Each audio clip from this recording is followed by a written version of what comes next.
Assalamualaikum warahmatullahi wabarakatuh kepada teman-teman sekalian. Saya Rila Ramadhani. Jadi di sini saya akan membawakan materi tentang elemen-elemen perencanaan arsitektur. Mengapa saya mengambil materi ini? Karena saya merasa bahwa materi ini adalah materi paling utama atau materi paling awal yang kita harus pelajari untuk menempuh di materi-materi selanjutnya. Jadi yang pertama adalah bentuk. Bentuk adalah suatu wujud visual yang tersusun dari unsur-unsur visual, yaitu seperti titik, garis, bidang, dan figur. Jadi yang pertama adalah titik.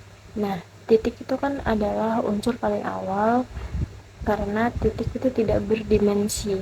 Jadi dan titik itu bisa menjadi titik fokus kita pada suatu gambar. Dan yang kedua adalah garis. Jadi garis itu juga terbentuk karena kita menyambungkan suatu titik pertama ke titik kedua. Ketika kita menarik garis dari titik pertama ke titik kedua, itu akan mewujudkan suatu garis yang lurus. Dan selanjutnya adalah bidang. Jadi bidang itu terbentuk dari banyaknya garis yang dijadikan satu. Semisal kita membuat persegi 4 seperti yang sudah saya contohkan itu, kita kan membutuhkan 4 garis. Jadi ya 1, 2, 3, 4 dan ujung-ujungnya akan menjadi persegi 4.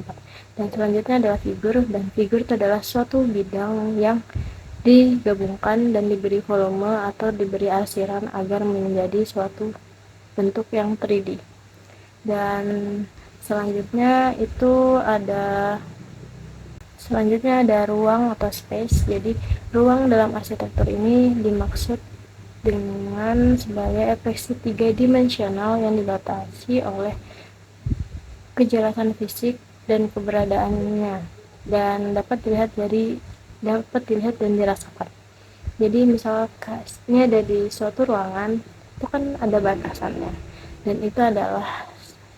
itu bisa disebut sebagai ruang. Dan tetapi itu juga bisa disebut ruang jika kita hanya berdiri di satu titik tetapi di sekelilingnya tidak memiliki batasan, dan itu tetap disebut ruang. Dan ruang itu terbagi menjadi dua, yaitu ruang positif dan ruang negatif. Ruang positif itu mempunyai batasan yang pasti dan jelas, jadi dapat dirasakan dengan mudah. Dan yang kedua adalah ruang negatif, yaitu ruang yang tidak mempunyai bentuk yang jelas sehingga susah dirasakan keberadaannya. Dan selanjutnya adalah warna. Jadi penggunaan skema warna dalam desain ini sangatlah penting karena kita bisa menciptakan suatu kesan beragam. Selain itu juga dapat digunakan pada perbedaan suasana.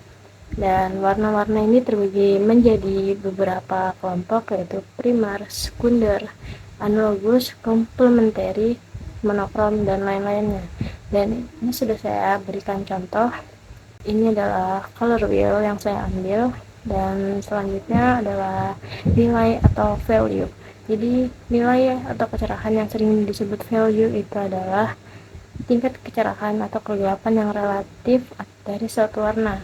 Value itu terdiri dari 4, tapi yang dibahas kemarin hanyalah 2. Jadi yang pertama adalah shade, dan itu adalah tingkatan kegelapan warna.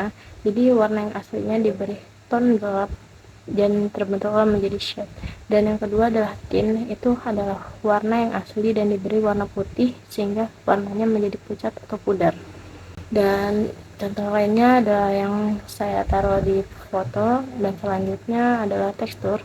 Jadi tekstur ini diciptakan karena adanya pemilihan material yang diinginkan, dan setiap material mempunyai tekstur yang berbeda. Seperti batu bata itu kasar, semen juga kasar, dan kayu itu halus. Dan selanjutnya adalah ukuran atau dimensional. Jadi ukuran adalah bilangan yang menunjukkan panjang, pendek, lebar, luas dari suatu benda, dan dimensi ini akan berkaitan dengan prosesi pembangunan. Selanjutnya adalah arah atau direction. Jadi arah ini bisa dipakai pada saat kita membuat suatu desain yang agar memiliki desain yang bagus dan enak dipandang. Dan penerapannya ini dengan cara mengubah satu arah dari arah desain yang kita buat secara teratur. Jadi seperti yang saya berikan contoh itu, dari arahnya yang asli dan sedikit-sedikit berputar dan menjadi spiral. Dan itu kan enak dipandang, jadi tidak monoton. Ya, itu adalah ilmu yang mungkin kita harus terapkan pada saat kita mendesain. Nah, itu saja yang ingin saya berikan. Kurang lebihnya mohon maaf. Wassalamualaikum warahmatullahi wabarakatuh dan selamat pagi, siang, sore, dan malam Bapak dan teman-teman sekalian.